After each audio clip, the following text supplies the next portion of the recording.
这个景气的变化，可能嘛有真侪人会看甲2019年已经过一半较加，下半年景气会安怎变化？根据人力银行上新的调查，企业平均来看刷落来景气，认为讲是较偏正向的态度。综合乐观也有悲观的比例来看，企业乐观度较降，惊影响到员工起薪水的机会。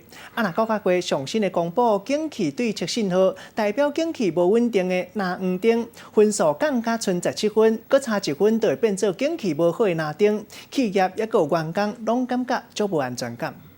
上班族逐工辛辛苦苦咧做事，伫2019年的顶半年拄过煞，敢有去争取到加薪的机会咧？6%，公司通常是1年加1次啦，所以下半年可能不会。1600左右吧。大环境比较不好嘛，所以现在环境来说应该算 OK 啦。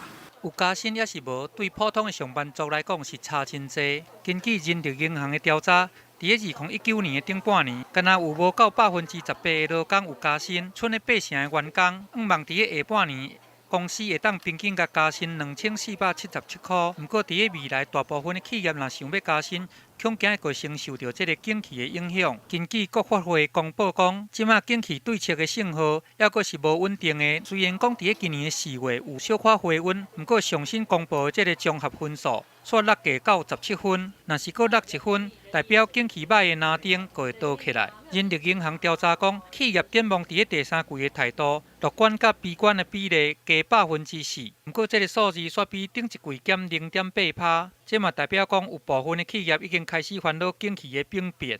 景气的前景不佳的情况下，公司会不会裁员减薪的一个情况？特别是股东会旺季过后，可能企业有一些人事的比较剧烈的一个震动，所以让上班族的这个悲观度有增加的一个情况。2019年第三季，劳资双方对这个景气无安大感继续来扩大，要安怎避免景气翕加落去？政府就要过来想步，通予民众有出路。记者综合报道。